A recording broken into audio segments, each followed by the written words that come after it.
رسوله صلوات ربي وسلامه وبركاته عليه وعلى آله وأصحابه أجمعين أما بعد فأوصيكم ونفسي بتقوى الله قال الله تبارك وتعالى يا أيها الذين آمنوا اتقوا الله حق تقاته ولا تموتن إلا وأنتم مسلمون يا أيها الناس اتقوا ربكم الذي خلقكم من نفس واحدة وخلق منها زوجها وبث منهما رجالا كثيرا ونساء واتقوا الله الذي تساءلون به والأرحام إن الله كان عليكم رقيبا يا أيها الذين آمنوا اتقوا الله وقولوا قولا سديدا يصلح لكم أعمالكم ويغفر لكم ذنوبكم ومن يطع الله ورسوله فقد فاز فوزا عظيما ألا فإن أصدق الحديث كتاب الله وخير الهدى هدى محمد صلى الله عليه وسلم وشر الأمور محدثاتها فإن كل محدثة بدعة وكل بدعة ضلالة وكل ضلالة في النار معاشر المسلمين وزمرة المؤمنين rahimani wa rahimakumullah.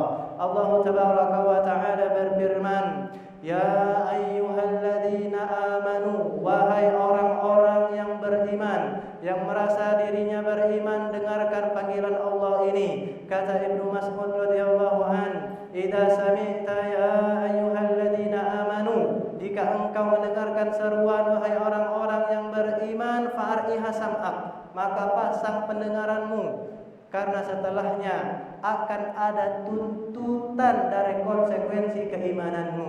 Apa tuntutannya?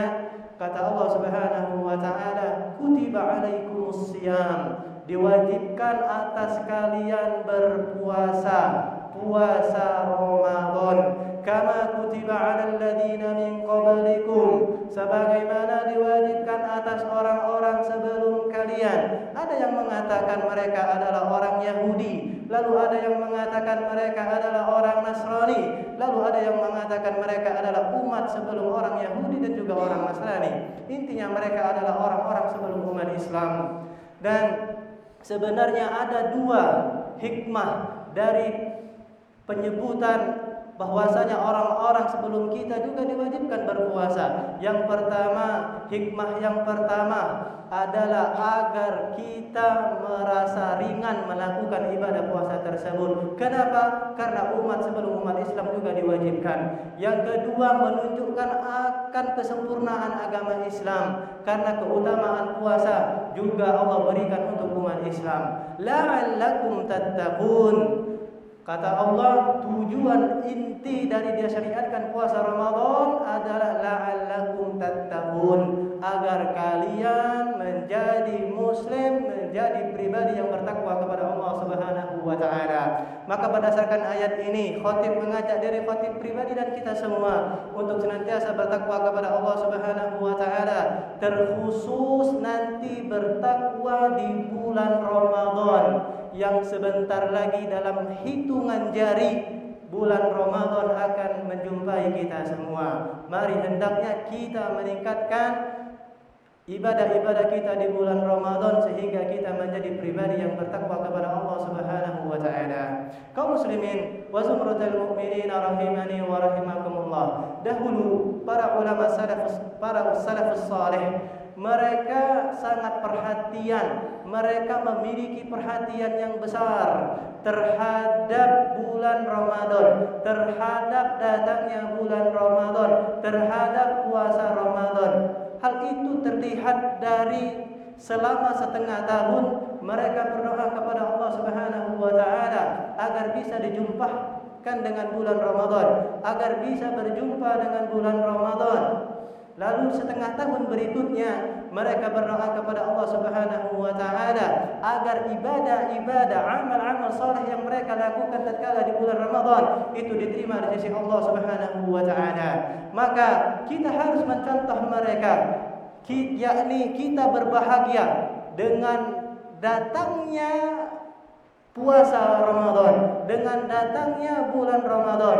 Dan jangan sampai kita seperti sebagian orang yang biasa-biasa saja tatkala datang padanya bulan Ramadan, datang padanya puasa Ramadan.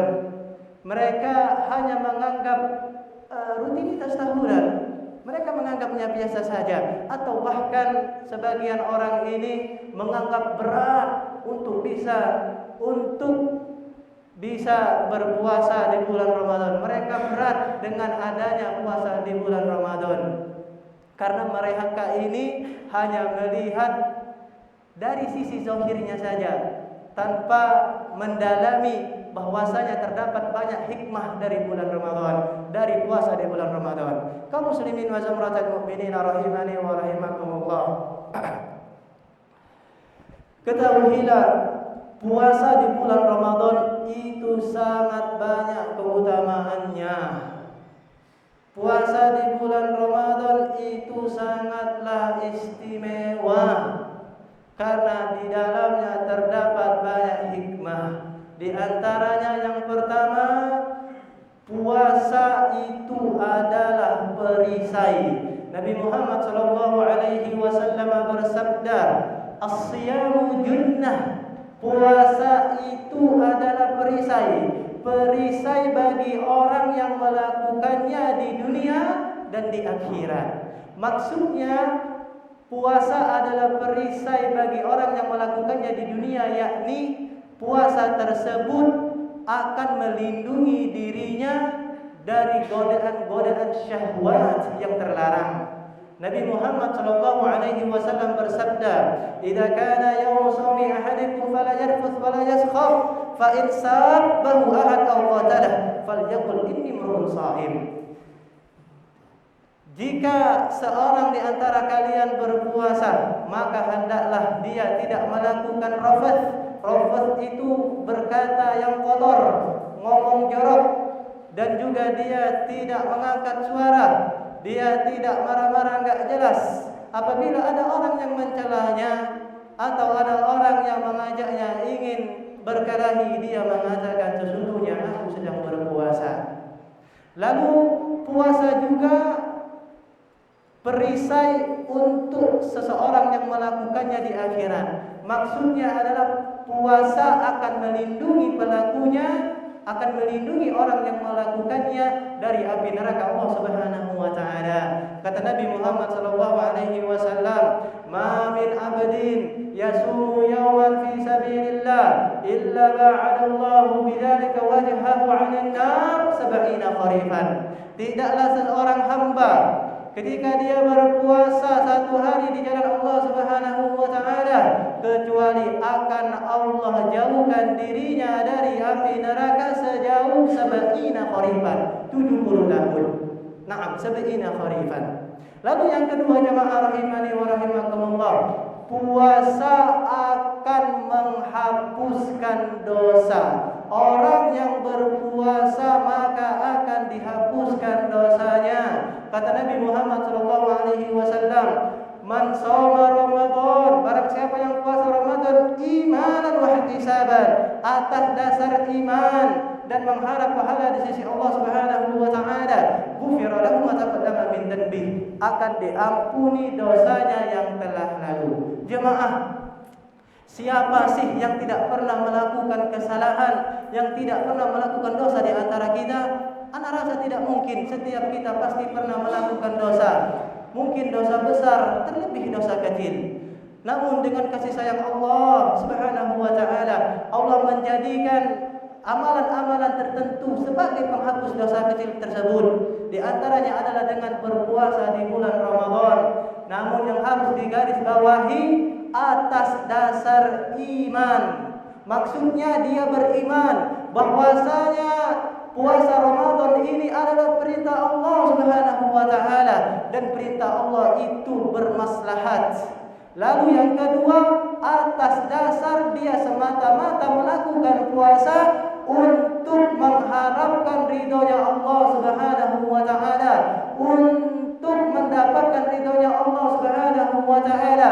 Dia berpuasa bukan untuk tahta wala wanita, bukan juga pujian manusia.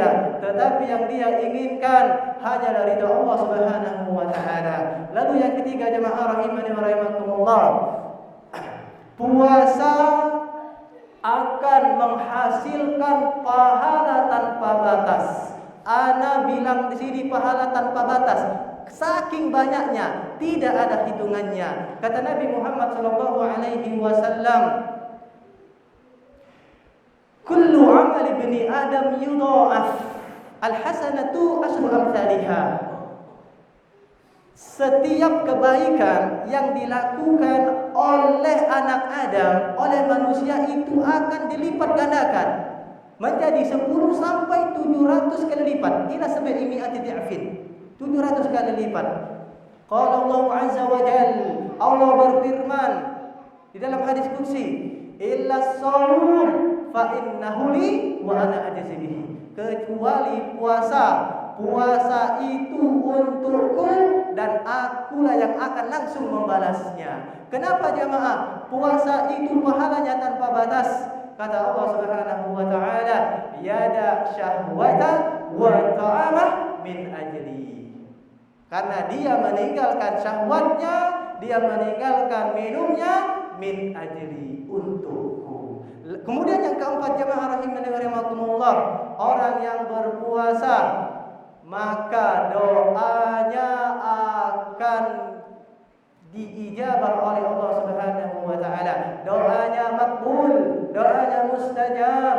Nabi Muhammad sallallahu alaihi wasallam bersabda, "Thalathah la turad da'watuhum." Ada 3 doa yang enggak akan tertolak. Yang pertama, al-imamul adil, doa pemimpin yang adil. Was-shaim hatta yuftir. Dan yang kedua, doa orang yang berpuasa sampai ia berbuka. Dan yang ketiga, da'watul madlum, doa orang yang terzalimi. Oleh karena itu jemaah rahimani wa rahimakumullah, apapun hajatmu, engkau doakan kepada Allah Subhanahu wa taala tatkala engkau berpuasa, karena doa orang yang berpuasa mustajab, mudah untuk dikabulkan oleh Allah Subhanahu wa taala. Jemaah rahimani wa rahimakumullah, inilah 4 keutamaan bagi orang yang melakukan ibadah puasa. Maka khatib berharap kepada diri khatib pribadi dan kita semuanya di sini untuk berbahagia dengan datangnya puasa Ramadan sebentar lagi ini. Kita mari sama-sama kita tingkatkan kualitas ibadah puasa kita nanti dengan lebih mengikhlaskan niat kita dan lebih menyesuaikan puasa tersebut dengan sunnah Nabi Muhammad SAW. Semoga Allah Subhanahu wa taala memberikan kepada kita semuanya kemudahan. Allahumma amin. Aku qauli hadza wa astaghfirullah li wa lakum fastaghfiruhu innahu huwal ghafurur rahim.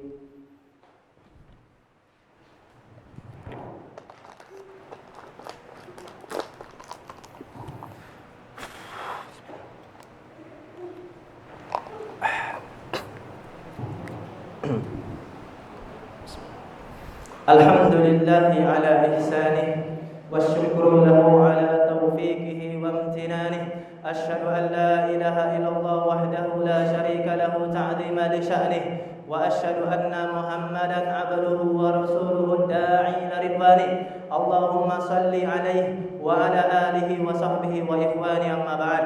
Kaum muslimin wa zumratal mu'minin rahimani wa rahimakumullah. Ada seorang sahabat namanya Thalhah bin Ubaidillah radhiyallahu anhu, semoga Allah meridhoinya. Beliau pernah mengisahkan, kata beliau, ada 2 orang dari kabilah Bali masuk Islam, menghadap Nabi lalu masuk Islam. Artinya mereka masuk Islam di waktu yang bersamaan. Tetapi salah satu sahabat ini masya Allah ya, lebih rajin beribadah, lebih sungguh-sungguh ibadahnya, sampai suatu hari ada panggilan jihad dan dia pun ikut jihad. Lalu qadarullah masya fa'al, beliau pun wafat di medan jihad, artinya beliau mati syahid. Lalu Thalhah bin Ubaidillah melanjutkan ceritanya. Kata beliau, setelah itu 1 tahun setelah itu wafatlah orang yang kedua ini. Kata Thalhah, suatu malam Thalhah pernah bermimpi. berada di depan pintu surga. Lalu tiba-tiba muncullah sosok keluar dari surga, lalu mengizinkan orang yang kedua meninggal masuk surga, kemudian baru mengizinkan orang yang pertama yang mati syahid masuk surga. Lalu pagi harinya Talha bin Ubaidillah menceritakan mimpinya kepada para sahabat. Lantas para sahabat pun terheran-heran, kok bisa orang yang kedua ini lebih dahulu masuk surga daripada yang pertama, padahal yang pertama ini ibadahnya lebih rajin, ibadahnya lebih sungguh-sungguh, mati pun dalam keadaan syahid. Maka mereka menghadap Rasulullah sallallahu alaihi wasallam. Maka Rasulullah sallallahu alaihi wasallam bertanya kepada mereka, "Min ayyi dzalika ta'jabun?" Apa yang membuat kalian takjub? Maka mereka mengatakan, "Ya Rasulullah, hada kana ashaddur rajulaini ijtihadan tsumma istashhid." Orang yang pertama ini yang mati duluan ini adalah yang paling rajin ibadahnya, yang paling semangat ibadahnya. Kemudian dia wafat dalam keadaan syahid. Wa dakhala hadzal akhir al-jannata qablah. Namun mengapa orang yang 1 tahun setelahnya meninggal ini didahulukan masuk surga daripada yang pertama? Maka Rasulullah SAW bertanya lagi kepada mereka, "Alaysa qad makatha hada ba'dahu sanatan fasalla wa shoma wa shalla kada wa kada?" Kata Nabi, bukankah orang yang kedua ini lebih lama hidupnya 1 tahun? Dia bertemu dengan bulan Ramadan. Di bulan Ramadan dia puasa. Anak ulangi, dia puasa dan sholat dan seterusnya. Maka para sahabat menjawab, "Bala, qalu bala."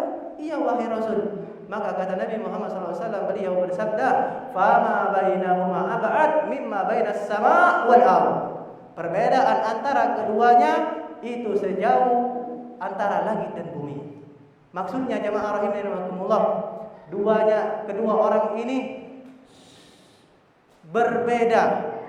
Yang kedua ini lebih istimewa, makanya dia didahulukan masuk surga ketimbang yang pertama. Kenapa? Karena dia berhasil berjumpa dengan bulan Ramadan dan dia berhasil memanfaatkan Ramadannya dengan sebaik-baiknya. Di antara amalannya dia berpuasa, pasoma, kata Nabi Muhammad SAW tadi. Maka ya, semangatlah berpuasa Ramadan yang akan sebentar lagi mendatangi kita ini. Mari kita berpuasa Ramadan dengan sebaik-baiknya, dengan seikhlas mungkin, dengan sesuai dengan sunnah Nabi Muhammad SAW. Karena kita tidak tahu jemaah, apakah di Ramadan yang akan datang kita ini masih bisa berjumpa atau tidak, kita tidak tahu. Makanya Ramadan yang akan menjumpai kita sebentar lagi ini, manfaatkan dengan sebaik-baiknya, terutama puasanya. Jangan sampai kita berpuasa cuma hanya nahan haus dan lapar dan kemaluan. Tetapi hendaknya kita berpuasa nanti juga selain kita berpuasa, kita juga membuat anggota tubuh kita berpuasa. Kita membuat mata kita berpuasa. Jangan sampai puasa tapi ngelihat hal-hal yang diharamkan oleh Allah. Kita juga membuat pendengaran kita berpuasa. Jangan sampai puasa cuman masih mendengarkan musik, masih mendengarkan ghibah. Kita berpuasa dengan membuat tangan kita, kaki kita berpuasa, jemaah rahimakumullah. Dan yang terpenting, kita juga membuat hati kita berpuasa. Karena ketika kita berpuasa dengan level seperti ini, maka insya Allah ini nanti akan berefek setelah Ramadan. Kita senantiasa akan istiqomah melakukan ketaatan kepada Allah Subhanahu wa taala. Semoga Allah Subhanahu wa taala memberikan taufiknya kepada kita semua untuk bisa berpuasa dengan sebaik-baiknya. Allahumma amin. Inna Allah wa malaikatahu yusalluna 'alan nabi ya ayyuhalladzina amanu sallu 'alaihi wa sallimu taslima. تسليما اللهم صل على محمد وعلى آل محمد كما صليت على إبراهيم وعلى آل إبراهيم إنك حميد مجيد وبارك على محمد وعلى آل محمد كما باركت على إبراهيم وعلى آل إبراهيم إنك حميد مجيد اللهم اغفر للمسلمين والمسلمات والمؤمنين والمؤمنات الأحياء منهم والأموات إنك سميع قريب مجيب دعوات يا قاضي الحاجات اللهم بلغنا رمضان اللهم بلغنا رمضان اللهم بلغنا رمضان وأعنا على صيام وقيام ربنا لا تزغ قلوبنا بعد إذ هديتنا وهب لنا من لدنك رحمة إنك أنت الوهاب اللهم أعنا على ذكرك وشكرك وحسن عبادتك اللهم ارزقنا الإخلاص في القول والعمل اللهم أصلح ولاة أمورنا اللهم أصلح ولي عهدنا ربنا ظلمنا أنفسنا وإن لم تغفر لنا وترحمنا لنكونن من الخاسرين اللهم يا محول الحال والأحوال حول أحوالنا إلى أحسن الحال ربنا آتنا في الدنيا حسنة وفي الآخرة حسنة وقنا عذاب النار